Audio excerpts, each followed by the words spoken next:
নমস্কার সকলকে, ইচ্ছে জানাই ইউটিউব চ্যানেলে জানাই আপনাদের সকলকে স্বাগত। আর আজকের এই ভিডিওটি কিন্তু আন্দামানে হোটেলসের উপরে।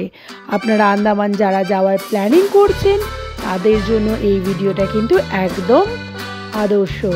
আর আন্দামানের কিন্তু ট্রিপ প্ল্যানের ভিডিওটা অলরেডি রয়েছে আমার ইউটিউব চ্যানেলটিতে, ডেসক্রিপশন বক্সে দেখে নিন অথবা উপরের আই বাটনটিতে।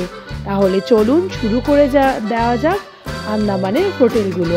আজকে কিন্তু আপনাদের পোর্ট ব্লেয়ার, হ্যাভলক, নীল আইল্যান্ড, দিগলিপুর সমস্ত জায়গার হোটেল দেখাবো। তাহলে আর সময় নষ্ট না করে বিস্তারিত তথ্য নিয়ে শুরু করা যাক আজকে এই ভিডিওটি। আর ভিডিওটি শুরু করার আগে যারা নতুন দর্শক বন্ধুরা দেখছেন তারা কিন্তু চ্যানেলটাকে সাবস্ক্রাইব করে দিন আর পাশে থাকা বেল আইকনটি প্রেস করে দিন নতুন ভিডিওর আপডেট পেতে। তাহলে চলুন শুরু করা যাক। পোর্ট ব্লেয়ারে আজকে আপনাদের প্রথমেই আমি দেখাবো হোটেল হিলটপ। এটি কিন্তু একদম আন্দামানে যে হ্যাভলক এবং নীল আইল্যান্ডে যাওয়ার যে জেটি, সেই জেটির একদম পাশে, মানে হোটেল থেকে জেটি আপনার হার্ডলি 400 মিটার মতন। আর এই হচ্ছে হোটেলের রুম, অনেক স্পেসিয়াস।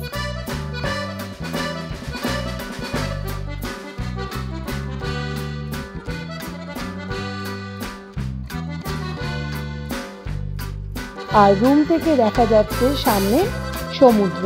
আর সামনে যে রাস্তাটা দেখতে পাচ্ছেন এই রাস্তা দিয়ে সোজা চলে গেলে সামনেই জেটি।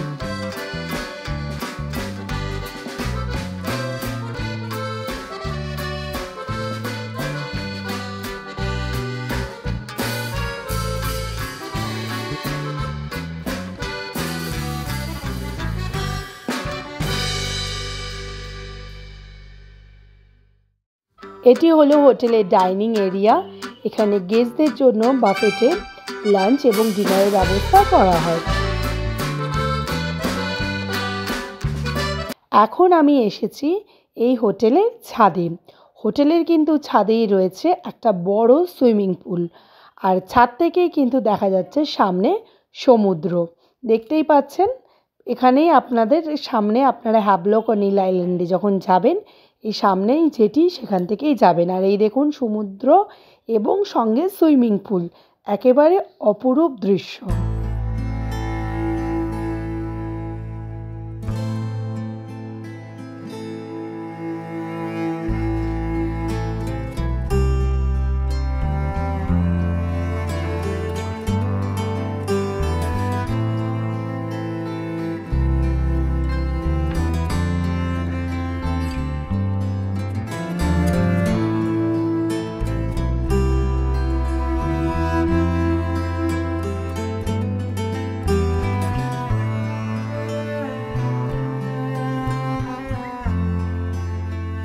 এবার আপনাদের নিয়ে যাব দিগলিপুরের প্রেস্টিন বিচ রিসর্টে। এটি কিন্তু কালীপুর বিচের একদম পাশে, আপনি হাঁটা পথে যেতে পারবেন। কালীপুর বিচ কিন্তু টার্টেল নেস্টিং গ্রাউন্ডের জন্য বিখ্যাত। আরেকটা কথা, এখানে কিন্তু মাত্র দুটো রিসর্ট আছে এই এরিয়াতে, একটা হচ্ছে প্রেস্টিন, আরেকটা হচ্ছে গভর্নমেন্টাল আরেকটি হোটেল। সুতরাং আমরা ছিলাম প্রেস্টিন বিচ রিসর্টে। আমাদের পার নাইটে এই কটেজের ভাড়া ছিল 7,000 টাকা করে। তাহলে আসুন আমার সাথে ঘুরে দেখে নিন প্রেস্টিন বিচ রিসর্টের এই কটেজগুলো।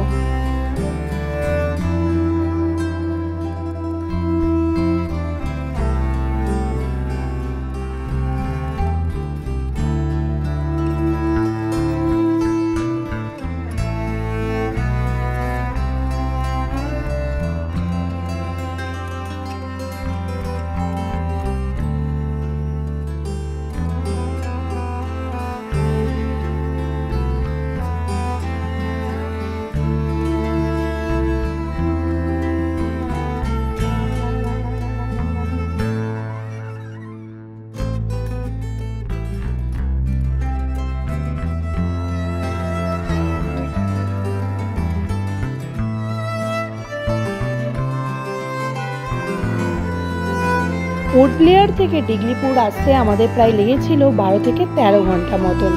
তো রাত্রেবেলায় তো আমরা বাইরের দৃশ্যটা দেখতে পাইনি, তো দিনের বেলায় আমি যখন এই ভিডিও ক্যামেরা করছি তখন আপনাদের সাথে আমি উপভোগ করছি এই রিসর্টটিকে। চারিদিকে কিন্তু নারকেল এবং সুপারি গাছের বাগান, এবং সকালবেলা উঠে দেখলাম আমাদের ঘরের সামনেই অনেক কটা নারকেল পড়ে রয়েছে। এবং হোটেলের ছেলেগুলো, আপনি যদি বলেন যে আপনি নারকেলগুলো নিতে চান, ওরা কিন্তু খুব সুন্দর করে কাটিং করে আপনাকে সেটাকে দিয়ে দিচ্ছে। এটাই একটা মজার ব্যাপার। আর এইটা হচ্ছে ওদের ডাইনিং এরিয়াটা, সব খুব সুন্দর কাঠের টেবিল, চেয়ার এবং স্টাইলিশ একটা বোটের উপরে খাবারের বাফেটগুলো রাখা হয়েছে। তো এই ছিল হচ্ছে প্রেস্টিন বিচ রিসর্ট ডিগলিপুর। ডিগলিপুরের এই রিসর্টে আপনারা যদি না থাকতে চান, তাহলে ডিগলিপুরের মেন বাজারেই কিন্তু পেয়ে যাবেন বাজেট ফ্রেন্ডলি অনেক থাকার জায়গা। কিন্তু সেখান থেকে আপনাকে কালীপুর বিচে আসতে হলে আপনাকে পার করতে হবে প্রায় 21 কিলোমিটার রাস্তা। ডিগলিপুর থেকে ফেরার পথে আমরা স্টে করেছিলাম লঙ্গাতে। আপনারা সেখানে কিছু বাজেট ফ্রেন্ডলি হোটেল পেয়ে যাবেন। এরপরে আমরা ফিরে পোর্ট ব্লেয়ারে ছিলাম, আর পরের দিন রওনা দিয়েছিলাম হ্যাভলকে। তো হ্যাভলকে আমরা ছিলাম হ্যাভলক বিচ রিসর্ট, যেটি হচ্ছে হ্যাভলক বিচ রিসর্টের যে রুমগুলোতে আমরা ছিলাম সেটা হচ্ছে প্রিমিয়াম রুম। তো আমাদের পরপর 3টে ঘর ছিল। তো আসুন আমার সঙ্গে দেখে নিন রুমগুলো।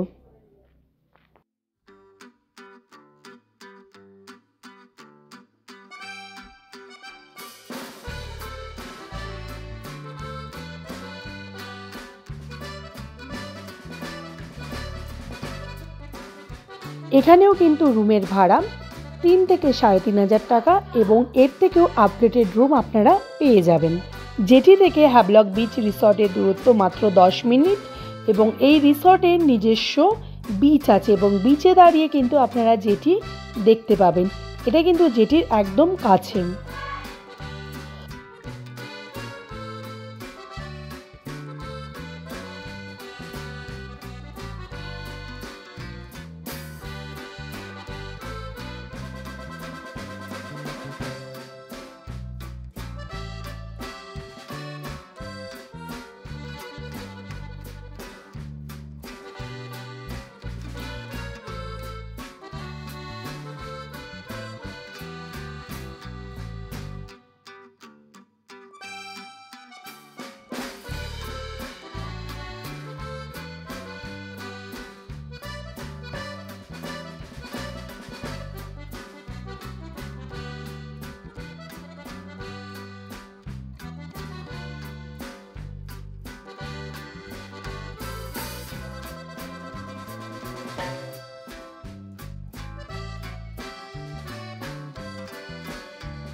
হ্যাভলক বিচ রিসর্টের পর আমরা নীল আইল্যান্ডে আসলাম। নীল আইল্যান্ডে এটা হলো অ্যাকোয়া বিচ রিসর্ট। হ্যাভলকেও কিন্তু অ্যাকোয়াজের রিসর্ট আছে, কিন্তু সেখানে আমরা বুকিং পাইনি, রুম অ্যাভেলেবেল ছিল না।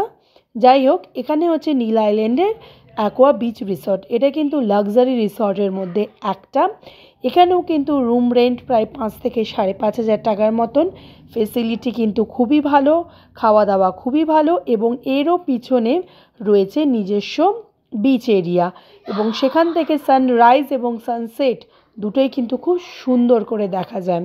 তাহলে আসুন প্রথমে রুমগুলো দেখিয়ে দিই, এবং তারপরে আপনাদের নিয়ে যাব হোটেলের পেছনের বিচতে।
ভেতরতেই আছি, পিছনে সমুদ্র।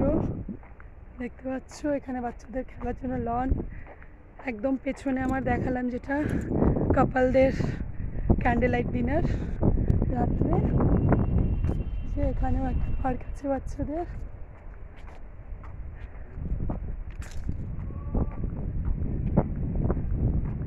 এবার আমি